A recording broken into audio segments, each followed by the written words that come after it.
ચાલો મિત્રો એના પછી ધોરણ 9 વિજ્ઞાન ચેપ્ટર પહેલું આપણી આસપાસના દ્રવ્યનો ભાગ નંબર 5 બરાબર છે પ્રશ્ન 3585 બાષ્પીભવન એટલે શું સમજાવો। હવે તમને બધાને ખબર છે દ્રવ્યના કણો સતત ગતિશીલ હોય ક્યારે અટકે નહીં। આપણે અગાઉ જોઈ ગયા દ્રવ્યના કણો સતત ગતિશીલ હોય છે તો કહી શકાય કે દ્રવ્યના કણો સતત ગતિશીલ હોય છે તે ક્યારે અટકતા નથી।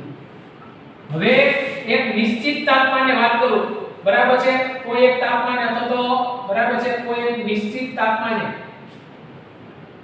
ઘન પ્રવાહી અને વાયુ પદાર્થની ઊર્જા અલગ અલગ હોય છે। મિત્રો કોઈ એક નિશ્ચિત તાપમાને ઘન પ્રવાહી અને વાયુ ત્રણેય અવસ્થા અલગ અલગ છે એટલે ઊર્જા પણ અલગ અલગ હોય છે। હવે જ્યારે પ્રવાહી અવસ્થામાં કોઈ દ્રવ્ય હોય ને ત્યારે એની આગળ એવી ઊર્જા હોય છે બરાબર વધારે ઊર્જા હોય છે કે કોકના આકર્ષણ બળથી તે બરાબર છે આગળ વધી જાય છે તો કહી શકાય કે પ્રવાહીમાં ઊર્જા વધારે હોય છે તે બીજાના આકર્ષણ બળથી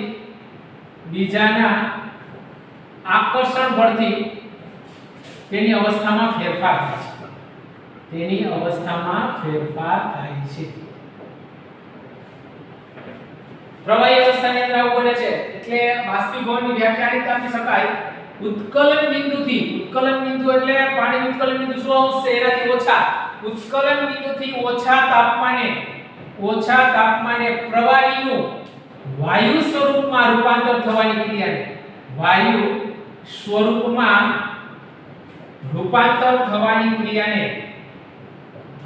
ક્રિયાને બાષ્પીભવન કહે છે।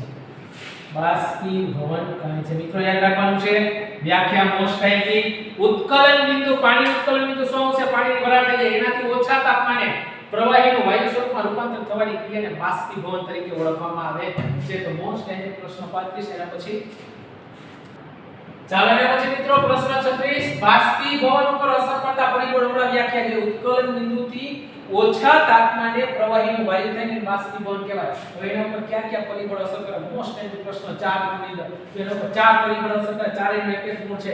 પહેલું સપાટીનું ક્ષેત્રફળ વધવાથી મિત્રો પહેલું આ પરિબળ અસર કરશે। પછી તાપમાન વધવાથી પવનની ઝડપ વધવાથી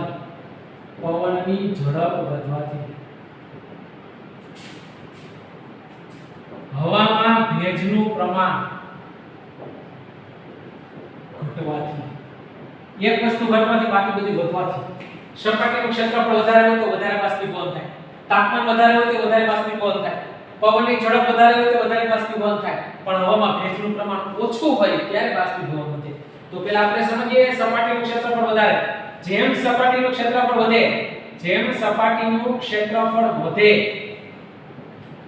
તેમ બાષ્પીભવનનો દર વધે છે। યાદ રાખજો બાષ્પીભવનનો દર ક્યારે વધે ક્ષેત્રફળ વધે તો આપણે કપડાં સુકવતા હોય ત્યારે કપડાને આપણે શું કરીએ છીએ પોળા કરીને સુકવીએ છીએ શા માટે તો કે કપડાનું ક્ષેત્રફળ વધે તો બાષ્પીભવન ઝડપથી થાય ઝડપથી સુકાય। જો તમે ભેગા કપડાં રાખશો તો એનું ક્ષેત્રફળ ઘટી જશે તો ઝડપથી સુકાશે નહીં એટલે આપણે કપડાં સુકવતી વખતે તેને પહોળા કરીએ છીએ આનું કારણ જો તમે ભેગા કપડાં સુકવી દેશો તો ક્ષેત્રફળ ઘટી જશે એટલે સુકાય નહીં। જો તમે પોળા કરીને સુકવશો તો સુકાઈ જાય હું કામે સપાટીનું ક્ષેત્રફળ વધી ગયું। બીજું તાપમાન વધવાથી બાષ્પીભવનનો દર વધે છે એક તાપમાન ઉપર આધાર રાખે જો તાપમાન વધે તો બાષ્પીભવનનો દર વધે બરાબર છે। શા માટે તાપમાન વધવાથી બરાબર એની ગતિ ઊર્જા વધશે તાપમાન વધવાથી તેના ઘટક કણોની ગતિ ઊર્જા વધે છે મિત્રો બરાબર છે તડકો પડે ત્યારે તાપમાન વધ્યું હોય ત્યારે વસ્તુ ઝડપથી સુકાઈ જશે બરાબર છે કારણ કે બાષ્પીભવનનો દર વધારે હશે એટલે કપડા તડકામાં વધારે સુકાય છાયા કરતા એનું કારણ પછી પવનની ઝડપમાં વધારો પવનની ઝડપ વધે એટલે બાષ્પીભવનનો દર વધે એટલે બાષ્પીભવનનો દર વધે. એનું કારણ છે શા માટે? તો કે પવનની ઝડપને કારણે હવામાં રહેલી બાષ્પ, હવામાં રહેલો ભેજ દૂર સુધી ફંગોળાય છે. પવનની ઝડપથી હવામાં રહેલો ભેજ દૂર સુધી ધકેલાય છે. એટલે બાષ્પીભવનનો દર વધે છે. બાષ્પીભવનનો દર વધે છે. જો પવનની ઝડપ ઓછી હોય તો હવામાં ભેજનું પ્રમાણ રહેશે, એટલે કપડા ઝડપથી સુકાઈને બાષ્પીભવન નહીં થાય. એના પછી હવામાં ભેજનું પ્રમાણ ઘટવાથી, યાદ રાખજો ભેજ એટલે શું ખબર છે? હવામાં રહેલ બાષ્પને ભેજ કહે છે. મિત્રો ભેજની વ્યાખ્યા યાદ રાખવાની. હવામાં રહેલી બાષ્પને ભેજ કહેવાય. કોઈ એક નિશ્ચિત તાપમાને આપણી આજુબાજુ ચોક્કસ પ્રમાણમાં જ ભેજ રહી શકે, એનાથી વધારે પ્રમાણમાં ભેજ રહી શકે નહીં. બરાબર કહી શકાય. ચોક્કસ તાપમાને વાતાવરણમાં ભેજ નિશ્ચિત હોય છે. તેનાથી વધારે પ્રમાણમાં ભેજ રહી શકે નહીં. જો ભેજનું પ્રમાણ ઘટે તો જ બાષ્પ દર વધે. તેથી જો ભેજનું પ્રમાણ ઘટે તો જ બાષ્પીભવન નો દર વધે. મિત્રો ક્યારે બાષ્પીભવન ઉપર અસર કરતા ચાર પરિબળો? જો સપાટીનું ક્ષેત્રફળ વધે તો બાષ્પીભવન વધે, તાપમાનમાં વધારો થાય તો બાષ્પીભવન વધે, પવનની ઝડપમાં વધારો થાય તો બાષ્પીભવન વધે, પણ ભેજની માત્રામાં ઘટાડો થાય તો બાષ્પીભવનનો દર વધે. તો ક્યારે કઈ વસ્તુ વધે, બરાબર કોનું લેવલ કેટલું હોય ત્યારે? તો 4 માર્ક્સનો મોસ્ટ આઈએમપી પ્રશ્ન છે, લખીને પાકો કરવાનો છે. એના પછી જોઈએ, એના પછી 37મો વૈજ્ઞાનિક કારણ છે બાષ્પીભવન થવાથી શા માટે ઠંડક ફેલાય છે? જ્યારે કોઈ વસ્તુ બાષ્પીભવન થાય ત્યારે ઠંડક ફેલાય શા માટે? હવે તમને ખબર છે કે પ્રવાહી અવસ્થામાં, બરાબર, કોઈ પણ પાત્રની અંદર પ્રવાહી ભરેલું હોય તો એનું સતત બાષ્પીભવન થતું હોય છે. હવે બાષ્પીભવન થાય એટલે, બરાબર છે, એ ઊર્જાને પુનઃ પ્રાપ્ત કરવા માટે એ પ્રવાહીના કણો આજુબાજુમાંથી, બરાબર, બાષ્પને ભેજને ખેંચે છે. ભેજને ખેંચે એટલે નજીક ભેજ આવે એટલે આપણે વાતાવરણ ઠંડુ લાગે. તો કહી શકાય કે પ્રવાહીનું દરેક સમયે બાષ્પીભવન થતું હોય છે.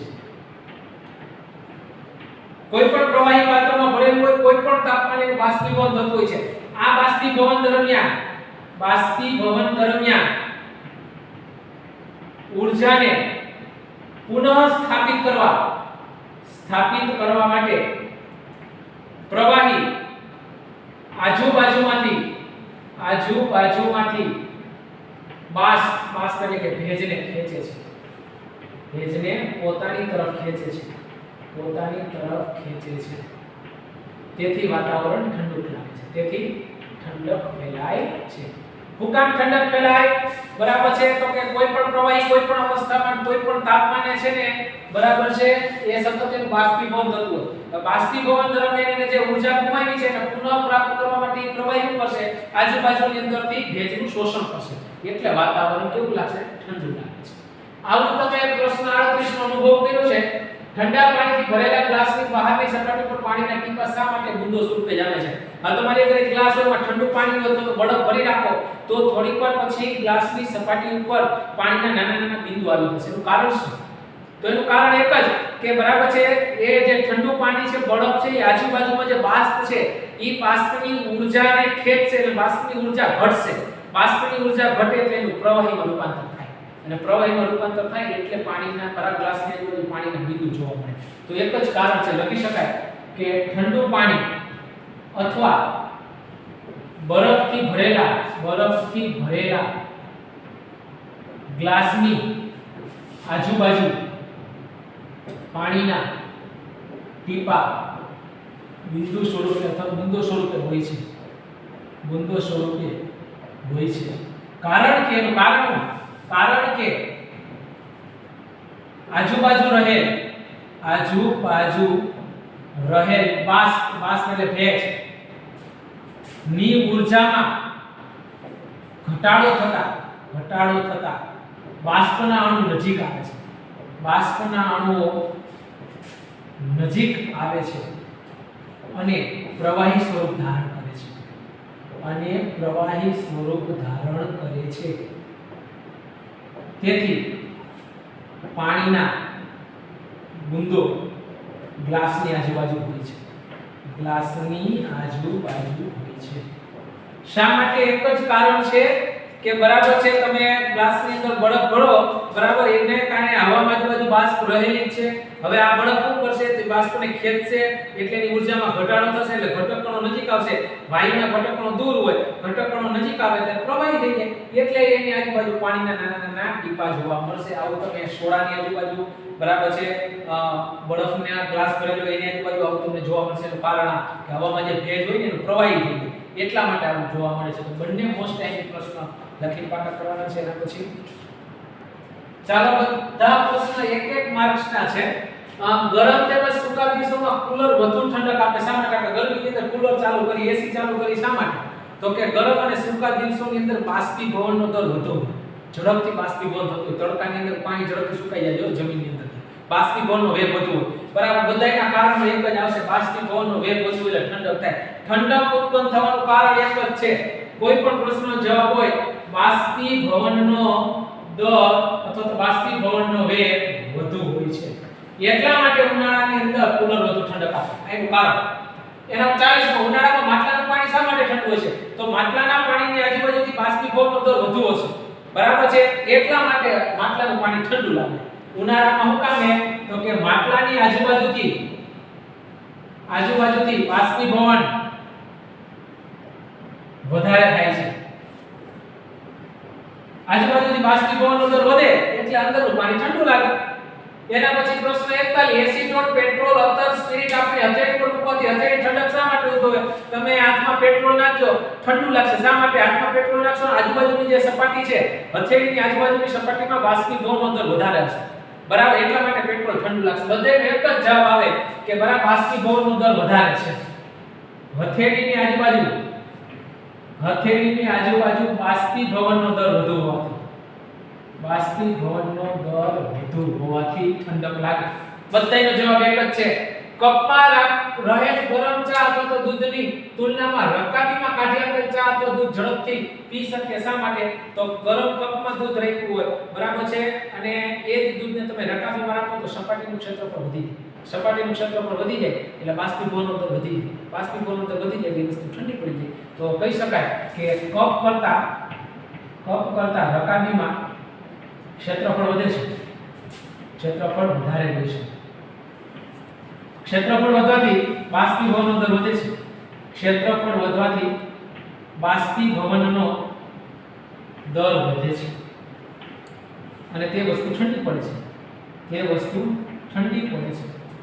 તેથી રકાબીમાં રહેલ દૂધ અથવા ચા ઝડપથી પી શકીએ છીએ. હું કામે? તો કે કપ કરતા રકાબીનું ક્ષેત્રફળ વધારે હોય અને ક્ષેત્રફળ વધે એટલે બાષ્પીભવનનો દર વધે, બાષ્પીભવનનો દર વધે એટલે વસ્તુ ઠંડી પડે, અને ઠંડી વસ્તુ આપણે ઝડપથી ચા દૂધ હોય તો પી શકીએ છીએ. તો આ રીતેનો જવાબ આપવાનો છે કારણ. તો ચારેય પ્રશ્ન લખી પાકો કરવાનો છે. એના પછી ચાલો મિત્રો, એના પછી વૈજ્ઞાનિક કારણ પ્રશ્ન 43 નો ઉનાળામાં આપણે કેવા પ્રકારના કપડાં પહેરવા જોઈએ? શા માટે? તો આપણે ખબર છે ઉનાળામાં આપણે પતળા કપડાં, પાતળા કપડાં પહેરીએ, સુતરાઉ કપડાં પહેરીએ. શા માટે? તો કે સુતરાઉ કાપડની અંદર ઠંડક લાગે. બરાબર, તો લખી શકાય ઉનાળામાં કેવા કપડાં પહેરવા જોઈએ? તો કે ઉનાળામાં આછા એટલે કે પાતળા અને સુતરાઉ કપડાં પહેરવા જોઈએ. શા માટે? તો કે ઉનાળામાં પરસેવો થાય છે. ઉનાળામાં પરસેવો શરીર પર થાય છે, તેનાથી ઠંડક ફેલાય છે. હવે ઠંડક કઈ રીતે ફેલાય? તો બધાને ખબર છે કે પ્રવાહીની સપાટીના કણો છે એ આપણા શરીરની આજુબાજુથી બાષ્પીભવન થશે. બરાબર છે, આ પરસેવાના કણો એટલે કે આ પ્રવાહીના કણો, આ પરસેવાના કણોનું બાષ્પીભવન થાય છે. અને આ બાષ્પીભવન દરમિયાન ગુપ્ત ઉષ્મા જેટલી ઊર્જા છે ને આપણા શરીરની અંદરથી બરાબર છે એનું શોષણ થાય છે. બાષ્પીભવન ગુપ્ત ઉષ્મા જેટલી ઊર્જા નું શરીરમાંથી શોષણ થાય છે અને તેથી શરીરમાં ઠંડક ફેલાય છે હવે માં સુતરાઉ કપડા પહેરે તો સુતરાઉ કપડો છે ને એ પાણીનું વધારે અવશોષણ કરે અને પાણીનું વધારે અવશોષણ કરે એટલે વધારે બાષ્પીભવન થાય અને વધારે બાષ્પીભવન થાય એટલે આપણા શરીરમાં વધારે ઠંડક ઉત્પન્ન થાય તો કહી શકાય કે સુતરાઉ કાપડ શરીરમાં રહેલા પરસેવાનું વધારે પ્રમાણમાં અવશોષણ કરે છે એટલે કે શોષી લે અવશોષણ કરે છે એટલે બાષ્પીભવનનો દર વધે છે અને બાષ્પીભવનનો દર વધે એટલે ઠંડક ફેલાય છે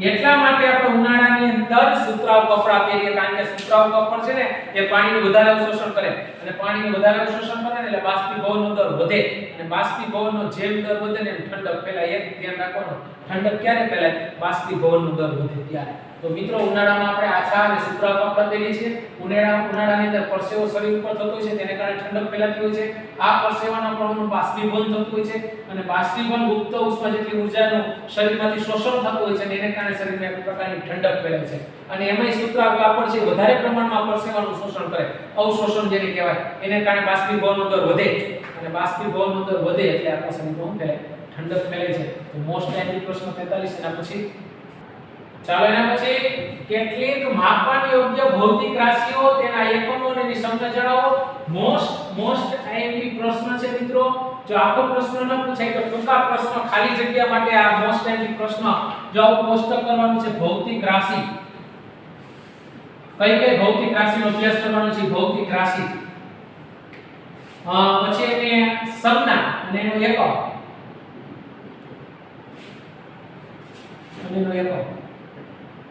મિત્રો ભૌતિક રાશિ છે દાખલા તરીકે પેલી તાપમાન તો તાપમાનની સંજ્ઞા શું છે બરાબર છે પહેલા તો એનો એકમ જોઈએ પછી એની સંજ્ઞા એનો એકમ અને એની સંજ્ઞા તાપમાનનો એકમ છે કેલ્વિન નામનો વૈજ્ઞાનિક થઈ ગયો એટલે એની સંજ્ઞા કેપિટલ કે એ પછી આવે લંબાઈ આ ભૌતિક રાશિ છે જે વ્યવહારમાં ઉપયોગી છે લંબાઈને શેમાં મપાય એનો એકમ છે મીટર નામનો કોઈ વૈજ્ઞાનિક નથી થઈ ગયો એટલે સ્મોલ એમ એના પછી દળ આપણે શેમાં માપીએ છીએ તો કે કિલોગ્રામ નામનો વૈજ્ઞાનિક નથી થઈ ગયો એટલે કેજી પછી આવે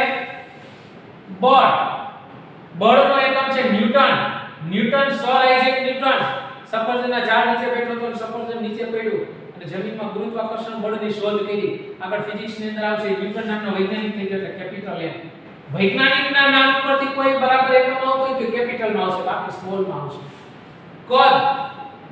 કદ એટલે લંબાઈ પહોળાઈ અને ઊંચાઈ ત્રણેય તો બરાબર એનો એકમ થશે મીટરનો ઘન બરાબર છે તો એની સંજ્ઞા થશે m નો ઘન બરાબર કદ શેમાં મપાય તો કે મીટરનો ઘન લંબાઈ પહોળાઈ ઊંચાઈ ત્રણેય મીટરમાં માપવામાં આવે છે એટલા માટે એના પછી આવે મિત્રો ઘનતાનું સૂત્ર યાદ રાખવાનું છે ઘનતાનું સૂત્ર છે બરાબર દળના છેદમાં કદ એટલે એનો એકમ શું થાય તો કે દળનો એકમ કિલોગ્રામ કદનો એકમ મીટરનો ઘન સંજ્ઞા લખાય kg છેદમાં મીટરનો ઘન અને આમ ન લખો તો આમ લખાય kg મીટરનો ઘન ઉપર જઈ જાય તો માઈનસ ઘાત થઈ જાય 3 ઘાત હતી છેદમાં એટલે પ્લસ હતી ઉપર જઈ તો માઈનસ યાદ રાખજો ઘનતાનું સૂત્ર દળના છેદમાં કદ એના પછી આવે દબાણની શોધ કરનાર વૈજ્ઞાનિક હતો પાસ્કલ નામનો વૈજ્ઞાનિક થઈ ગયો એટલે P કેપિટલ ને S સ્મોલ પહેલો અક્ષર જ કેપિટલ માં આવે હજી બીજું સૂત્ર છે દબાણનું બરાબર બીજો એકમ છે દબાણનું સૂત્ર છે બળના છેદમાં ક્ષેત્રફળ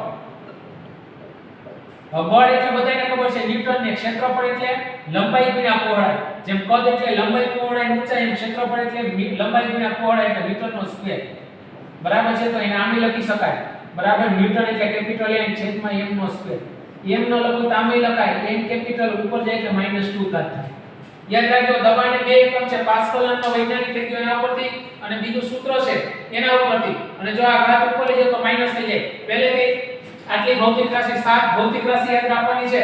તાપમાન એકમ કેલ્વિન સંજ્ઞા કે, લંબાઈ એકમ મીટર સંજ્ઞા m, દળનો એકમ કિલોગ્રામ સંજ્ઞા kg સ્મોલ, બળનો એકમ ન્યૂટન, ન્યૂટન નામના વૈજ્ઞાનિકે શોધ કરી એટલે કેપિટલ N, કદ એટલે લંબાઈ પહોળાઈ ઊંચાઈ એટલે મીટરનો ઘન m ઘન. ઘનતાનું સૂત્ર છે દળના છેદમાં કદ, દળ કિલોગ્રામ હોય કદ મીટરના ઘનમાં હોય એટલે kg ના છેદમાં m નો ઘન. અથવા આપણે લખી શકો m ને ઉપર લઈ જાવ તો -3 થઈ જાય. દબાણનો એકમ છે પાસ્કલ નામના વૈજ્ઞાનિકે શોધ કરી, બરાબર છે એટલે Pa. અને બીજું એનું સૂત્ર છે બળના છેદમાં ક્ષેત્રફળ, બળ એટલે ન્યૂટન અને ક્ષેત્રફળ એટલે મીટરનો સ્ક્વેર એટલે n ના છેદમાં m નો સ્ક્વેર. m ન લખો તો m ની બે ઘાત ઉપર જાય તો માઈનસ થઈ જાય. n કેપિટલ માં કારણ કે ન્યૂટન નામનો વૈજ્ઞાનિક થઈ ગયો. તો મોસ્ટ આઈએમપી પ્રશ્ન બરાબર છે તો લખીને પાકો કરવાનો છે. આજના તમામ પ્રશ્નો તમારી હોમવર્ક ની અંદર ફેસબુક ની અંદર એટલે કે પાકી નોટમાં લખીને પાકા કરવાના છે.